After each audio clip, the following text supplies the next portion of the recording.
All right. Thanks. Okay, so I'm going to be talking about thermal atmospheric escape driven by high energy radiation. A lot of us here in the audience are interested in atmospheric escape, and the reason for that is that it's become clear that the atmospheres of relatively low mass planets are going to be substantially affected by escape processes. So just for example, if we wanted to think about a definition of the difference between a mini Neptune and a super Earth, we might define a mini Neptune as something that had a primordial hydrogen envelope accreted from the protoplanetary nebula, whereas this maybe a super Earth would be something that had its atmosphere primarily coming from outgassing. And if we want to ask questions kind of like this, then we need to understand escape processes. Right, so there is some evidence in the planet population for escape affecting planets close to their stars. We heard about the super Earth desert, and Eric or James may talk about this later, so I'm going to leave that to them. What I would like to talk about today is the physics behind thermal escape and a framework that I'd like to propose for organizing, understanding what regime of escape a particular planet might be in. So just for terminology, because I think particularly across these two communities, sometimes the words are used a little differently. This is what I mean. We have two classes of escape mechanisms. Each can be thermal or non-thermal. So you can have kinetic escape. I mean by that loss to space of individual atoms. So there's some height above the in the atmosphere called the exobase, above which individual atoms can escape to space. Or you can have hydrodynamic escape. In this case, you have bulk outflow from the planet of a collisional fluid. Right? So either of these regimes can be thermal. So thermal escape is driven by heat, hence thermal. And so the kinetic version of thermal escape is Jeans escape, where you have individual atoms at the high end of the Maxwellian tail of the velocity distribution escaping to space. And we call thermal hydrodynamic escape hydrodynamic escape. So this is being driven by pressure gradients in the atmosphere that's blowing a collisional outflow. And I'll talk about that a little bit more later. So you can also have non-thermal processes. A lot of these kinetic non-thermal processes, often mediated by magnetic fields, are important for solar system planets that are losing atmosphere at a relatively low rate. You could also have non-thermal hydrodynamic processes. For example, you could have Roche-Loeb overflow. You could have ram pressure stripping by a very intense stellar wind. So I'm going to be talking about these top two: thermal escape, Jeans escape on the kinetic end, and thermal hydrodynamic escape. All right, so what about the high energy photon part of this? So thermal escape is driven by ionizing photons. Actually, it could be driven by a lot of things, but this is the main process that we talk about, and it's the one I'm going to be talking about. Usually EUV, in some cases it could be X-ray, and what ends up happening is first you have a hydrogen atom, your high energy photon comes in, it ionizes your atom, your electron goes off with some extra velocity, it collides with nearby atoms, distributes that extra energy, and that gives you heat. So that's where the heating is coming from. It's photoionization heating. And the reason this is important is not that there's a lot of energy in the XUV coming from most stars compared to in the optical, for example. I mean, in the sun, 10 to the minus 6 of its luminosity is coming out in the EUV compared to the bolometric flux. The reason this is important is that there's a large cross-section for this process. So these photons are being absorbed way up high in the atmosphere. And so if they can effectively heat the thermosphere, it's the thermosphere because it's being heated by these photons, that's why it's hot, then it can actually heat that layer of the atmosphere very hot and for our purposes drive escape. Okay, so, and again, that's because of its large cross-section. All right, so just for clarity, what I'm going to be talking about today is not the atmospheric escape of water, for example, that determines whether you're in the habitable zone. I'm going to be talking about escape of the bulk component of the atmosphere. On Earth, water is not the bulk component of our atmosphere. Whether water from the ocean can get up to the thermosphere and escape is limited by diffusion. And so that tells you whether you're going to lose all your water and whether we're in the habitable zone. On the other hand, if you put water up in the thermosphere, it will escape right away. So just to relate to what we were talking about this morning, if you have a catastrophic runaway greenhouse, you fill your whole atmosphere with water, then it all will escape because it's no longer being kept at the surface, limited by diffusion. Okay. All right, so I showed this yesterday. I'm going to start with a tale of two thermospheres, both heated primarily by 15 to 20 EUV photons. So these are just above the photoionization limit for hydrogen. So in the current Earth Venus, we said that EUV absorption in the thermosphere leads to conduction of heat lower in the atmosphere, which is then radiated away by carbon dioxide 15 micron emission. Whereas for current hot Jupiters, that same EUV is absorbed and it leads to a collisional fluid outflow. So so how can we tell, whether you're going to get this sort of atmosphere or this sort of atmosphere or thermosphere or another type? So let's first look at thermospheric energy balance. So here's a plot for Venus. Here's degrees per Earth day on the x-axis, and this is a scale height on the y-axis.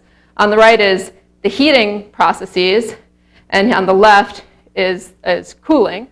So here you can see that in the bottom part of the atmosphere, you have infrared heating. Once you get high enough, you have EUV heating. This is the part of the atmosphere we're talking about, the thermosphere. And for most of that part of the atmosphere, nope, doesn't work anymore. I'll just jump around. For most of it, it's actually being cooled by conduction going down lower. And where it becomes collisional enough for carbon dioxide 15 micron radiation to cool, that becomes the dominant coolant. And that cooling layer is actually at the mesopause, as we've heard several times so far. So that's what tells you where the bottom of the thermosphere is. So on the other hand, for HG 209458b, which is an old hot Jupiter, there are a lot of curves here, but ignore most of them. The solid one is photoionization heating, and this dashed curve here is PDV work. So this is basically saying that almost all of the energy that's coming in is going into just pushing this atmosphere out in a bulk outflow. And a little bit of it near the bottom is coming out in Lyman alpha line cooling, but not a lot for that one. All right, so to say this the third time for Earth, here we have our troposphere, our stratosphere. This is the ozone absorption going up to the mesopause, and then you have this big, thank you. And here you are in this very hot thermosphere. This is where the EUV is being absorbed. Here's where it's being conducted down. Here's where it's being dense enough that it's being radiated away by carbon dioxide. Whereas for a hot Jupiter, we have a different structure. Let's look at above, still way up high in the atmosphere, at something like nanobar pressures. You reached optical depth 1 for absorption of those high energy photons. And above that, you drive a hydrodynamic wind that gets up to 10 to the 4 Kelvin. So you go through a sonic point, and I'll explain where this is coming from in a moment. In the lower atmosphere, you're molecular hydrogen, but in the upper atmosphere, you've been dissociated into atomic hydrogen, and eventually you escape from your Roche-Lobe radius, which is where the distance to which your atmosphere can be bound to the planet. And your exobase, where you would be able to kinetically escape, is beyond that. So once you've gone beyond the sonic point, you're moving supersonic speeds. You can't shout upwind in a supersonic flow, so it doesn't care about the exobase at all.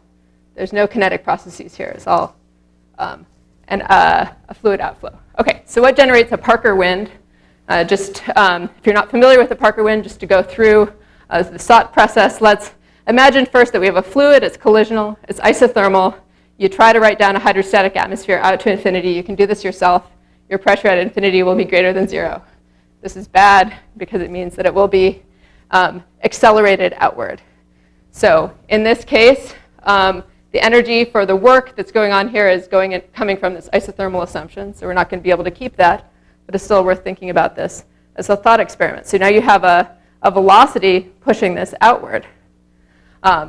This velocity will flow through a critical sonic point where the escape velocity is comparable to the sound speed. This is like the de Laval nozzle that allowed the Saturn V rocket to go up really fast. There's a critical point in the flow, and that the outflow has to go through unless it's confined by an external pressure. Otherwise, you'll divide by 0 and the equations won't work out. But basically, physically, what's going on is that your pressure is always greater than 0 at infinity, and so it keeps accelerating you until you eventually become supersonic. And the way this works out is that you have the sonic point is at a radius that goes as 1 over the sound speed squared. So as your temperature goes down, I'm just problematic here. Okay, as your temperature goes down, that radius goes up, so it takes you farther and farther to go supersonic. Below the sound speed, you're basically a hydrostatic atmosphere, so your density is dropping off exponentially. So even though your sound speed is going down, so your mass loss rate goes down in the flow as your temperature goes down. But also, you have to be collisional farther and farther and farther away from the planet in order to maintain a collisional flow out to where you're supersonic. Thank you. All right, so let's drop the isothermal assumption.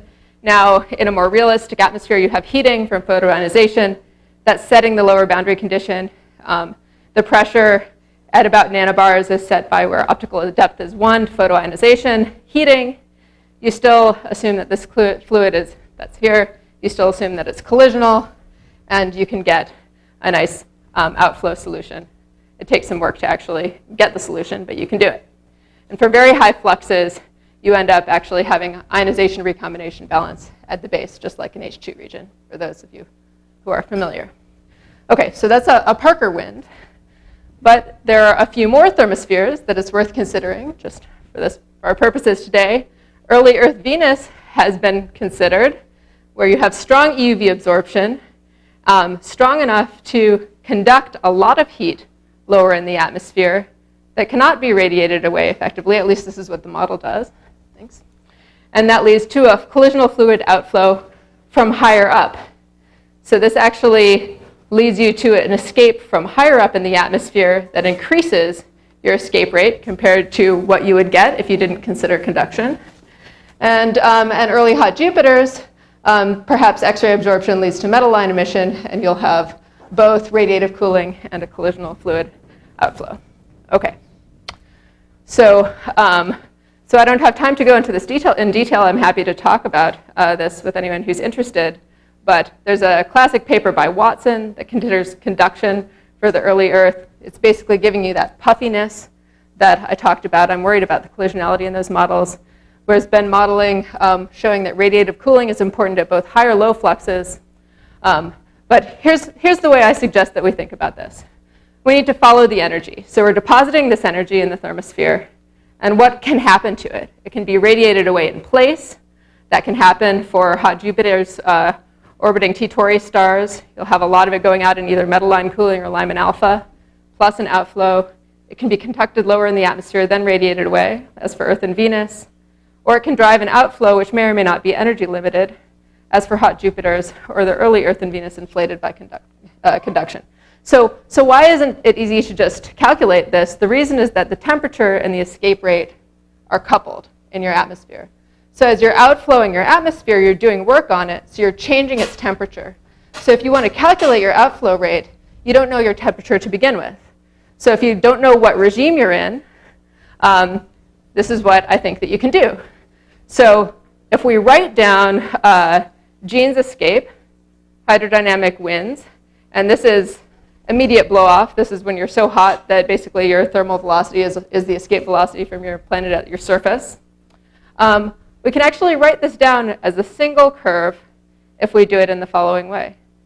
So we can normalize the temperature of our thermosphere. So I'm assuming that there's a temperature for our thermosphere. It's roughly isothermal, but I'm being agnostic as to what that is.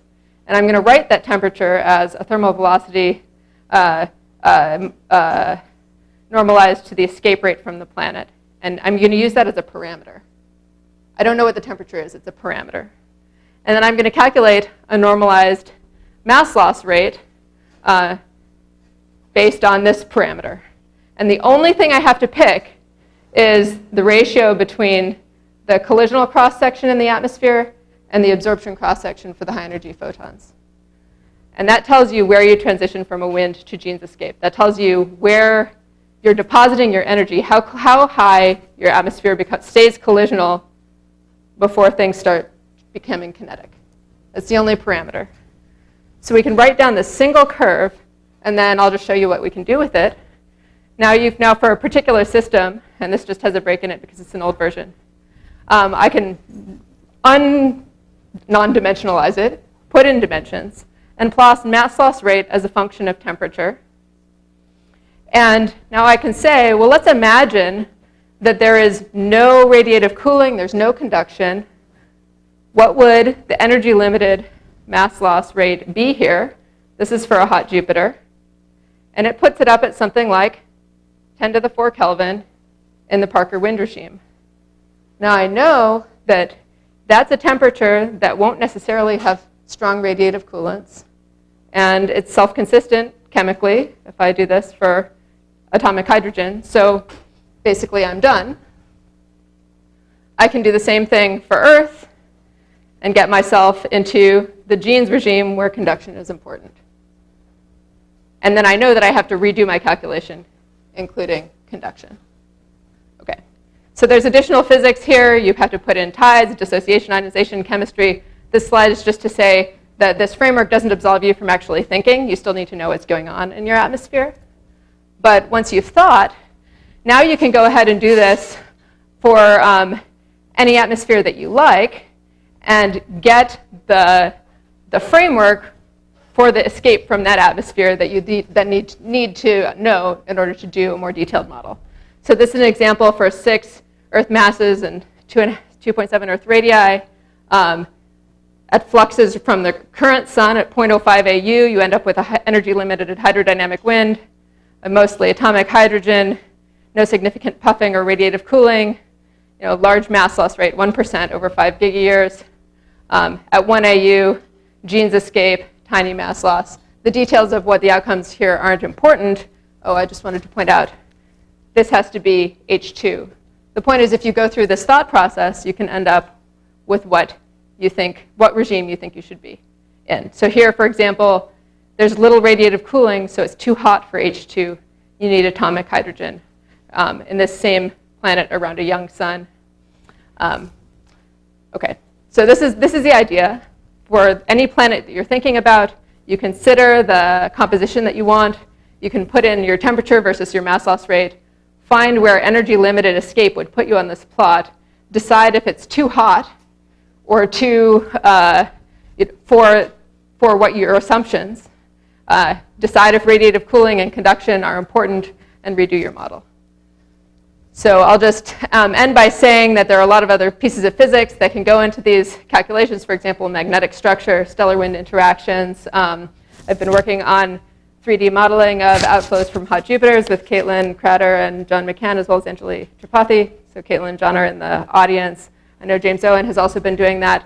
The reason that some of these 3D models are very important is that we need better observational diagnostics of escape. I've told you what I think is going on, but the actual observations that tell us about escape processes are pretty limited.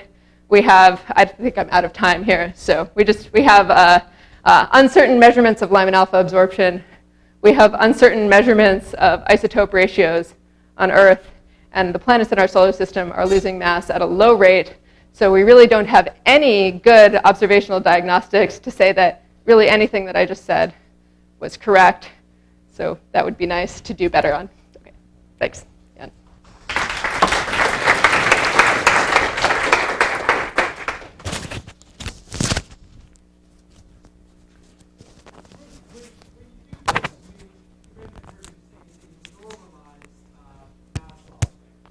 Yep. So normalized to things that we know, like, let me see if I can recover it off the top of my head. But it's normalized to, in here is the mass of the planet, I think there's the escape velocity is in here, and then We need, what else do we need? It's all things that we know. Okay. You're not, Like observable things. okay, you're not having to make some assumption about your clues? Nope, observable things. I'll double check and tell you exactly what it is later. Yep.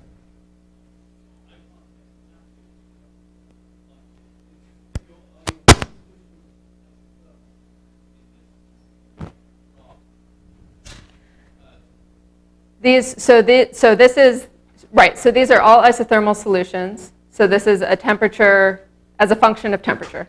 So what the goal here is to figure out what the temperature is. And the goal is to figure out what the temperature is under the assumption that it's energy limited, and then decide if you really think it's energy limited. Because often you'll get an answer that's ridiculous, and then you know it's not energy limited, and you know you have to include coolants and or conduction.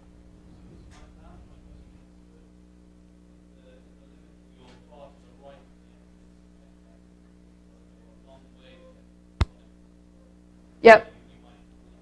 That's exactly what this is in. So this tells the distinction between the wind and the Jeans escape is you're only a wind if you're collisional to the sonic point.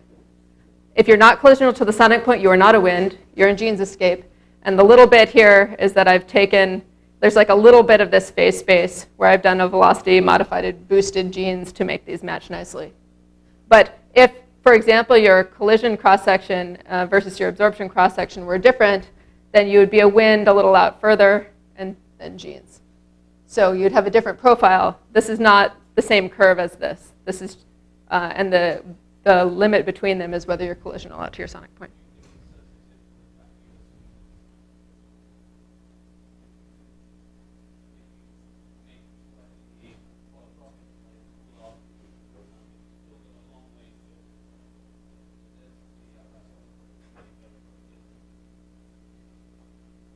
So it's of course sensitive to, it's of course at least a little bit sensitive to the isothermal assumption. But I guess what I would say in response to that is if you're in a regime where you're going to drop off dramatically until you get to the sonic point, I think you're already in the Jeans escape regime. So you know, there may be some cases where you need to do a little better than this. But the point is that the point of this isn't to have it be the final model. The point is to say what kind of atmosphere are we talking about at all? And then if you want to know the details, you can go do the detailed modeling. So I think on the plot that came after this, you had a Parker wind where as you went up in temperature, there was a maximum in the mass loss, and then it kind of turns around to the left. Why is, as you increase in temperature, the mass loss goes down as you turn around, so why is that? Yeah, so that's because this is an old version of the plot where I didn't cut it off appropriately at this. I didn't put in appropriately this immediate blow-off regime. So you can see that the wind solution formally turns over, but what really ends up happening is you've reached the point where your thermal velocity is about your escape velocity. So what really is going to happen is it should just asymptote. That's right. And I think in the later ones, I had fixed that. Let's see. In these other plots that I made with the later version of my code, it had